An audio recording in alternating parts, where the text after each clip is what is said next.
Germany के सूबा ज़ाक्सन के दो बड़े शहरों लाइप्ज़िग और ड्रेस्डन से 24 जून को 43 पाकिस्तानी सियासी पनाह गज़ीनों को लुफ्थांसा एयरलाइंस के चार्टर तैयारी के जरिए लाइप्ज़िग एयरपोर्ट से इस्लामाबाद डिपोर्ट कर दिया गया। 23 और 24 जून को लाइप्ज़िग और ड्रेस्डन के मुल्हक्का इलाकों में पुलिस ने ऑपरेशन किया। जिनके सियासी पनाह के केस मुस्तरद हो चुके थे, इनको घरों और काम करने वाली जगहों से गिरफ्तार किया, सिर्फ जरूरी सामान बांधने की मोहलत दी और सीधा एयरपोर्ट पहुँचा दिया गया। एयरपोर्ट पर लुफ्थांसा का चार्टर तैयारा तैयार खड़ा था। पुलिस ने इन्हें तैयारी में सवार करवाया और इस्लामाबाद एयरपोर्ट पर इनकी खुद इमिग्रेशन करवाई और इस्लामाबाद एयरपोर्ट पर इनको अलविदा करके जर्मन पुलिस वापस आ गई। डिपोर्ट होने वालों में 11 साल बेटी का वालिद अरसलान भी शामिल था। POF यूरोप के सदर चौधरी इजाज प्यारा ने पाकिस्तानी पनाह गज़ीनों के डिपोर्ट होने के वाक़या पर तबसरा करते हुए कहा, यकीनन 43 सियासी पनाह गज़ीनों का डिपोर्ट होकर पाकिस्तान जाना एक तशवीशनाक वाक़या है। तमाम लोग इस सुनहरे मुस्तकबिल के लिए जर्मनी आए थे। यकीनन किसी ने कर्ज़ उठाया होगा, किसी ने माँ बहन का जेवर फ़रोख्त किया होगा और किसी ने ज़मीन फ़रोख्त की होगी, लेकिन अचानक उनको वापस जाना पड़ा।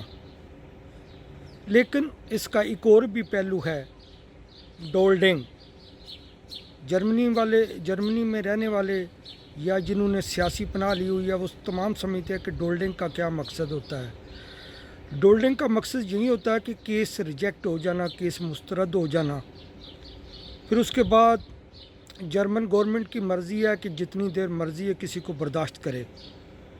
डोल्डिंग के बाद सोचना चाहिए कि मेरा तो केस मुस्तरद हो चुका है, अब मुझे जर्मनी में रहना चाहिए या नहीं रहना चाहिए, इटली चले जाना चाहिए या स्पेन चले जाना चाहिए।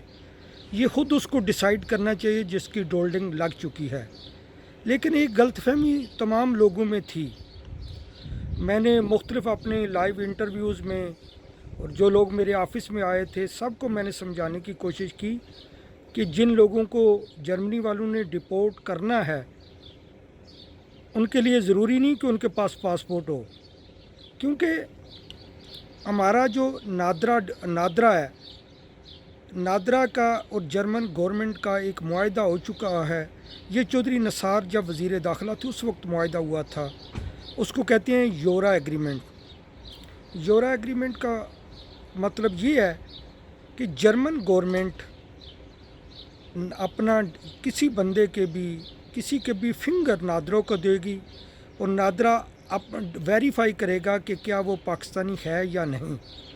अब जर्मन गवर्नमेंट नादरा को बराह रास्त किसी भी शख्स की तस्दीक के लिए वो उसके फिंगर भेजती है, नादरा वेरीफाई करके दे देता है कि ये फ़लाँ बंदा है, ये पाकिस्तानी है या नहीं। उसके बाद जर्मन पुलिस पाकिस्तान एम्बेसी में चली जाती है और वो आउट पास बनाकर दे देते हैं, क्योंकि उनके पास नादरा की रिपोर्ट होती है और हमारी एम्बेसी भी डिनाई नहीं कर सकती। बहुत सारे लोगों को मैंने समझाने की कोशिश की कि अब सूरत हाल तब्दील हो चुकी है। अगर जर्मन गवर्नमेंट ने किसी को डिपोर्ट करना है तो उनको ज़रूरी नहीं कि किसी के पासपोर्ट हो। लेकिन किसी को मेरी बात की समझ नहीं आई। मैं समझता हूँ कि हमारी कम्युनिटी की जो सियासी समाजी तंजीमें हैं उनको चाहिए कि नए आने वालों को गाइड करे, उनकी सही रहनुमाई करे, ताकि वो बर वक्त और दुरुस्त फ़ैसले कर सकें। बरकफ आलमी हालात बदल चुके हैं। अब दहशत गर्दी की वजह से तमाम ममालिक एक दूसरे के साथ किसी भी बंदे की आइडेंटिफिकेशन या पहचान के लिए वो एक दूसरे के साथ तावन करते हैं। तो जो आलमी हालात बदले हैं उनको मद्देनज़र रखना चाहिए। और दूसरा यह है कि यूरोप के अब तमाम ममालिक लीगल इमिग्रेशन को प्रमोट कर रहे हैं और वो हौसला शिकनी कर रहे हैं जो लोग इलीगल तरीके से आते हैं। तो मैं समझता हूँ कि जो हमारे भाई पाकिस्तान से इलीगल तरीके से आ रहे हैं उनको सोचना चाहिए कि अब हमारा मुस्तकबिल क्या है, और जो लीगल इमिग्रेशन है वो प्रमोट होनी चाहिए कि यूरोप के तमाम ममालिक को लोग चाहिए वो, लेकिन लीगल तरीके से चाहिए। तो इसलिए सियासी समाजी तंजीमों को चाहिए कि वो प्रॉपर लोगों की रहनुमाई करें, वो समझाएं। कई मौके पर अब कई लोगों ने मुझसे टेलीफोन किए कि ये क्या हुआ, ये कैसे हो गया, उनके पास तो पासपोर्ट नहीं थे, उनको पासपोर्ट के बगैर कैसे पाकिस्तान भेज दिया गया। میں نے مختلف مواقع میں سمجھانے کی کوشش کی ہے کہ یہ یورا ایگریمنٹ کیا ہے.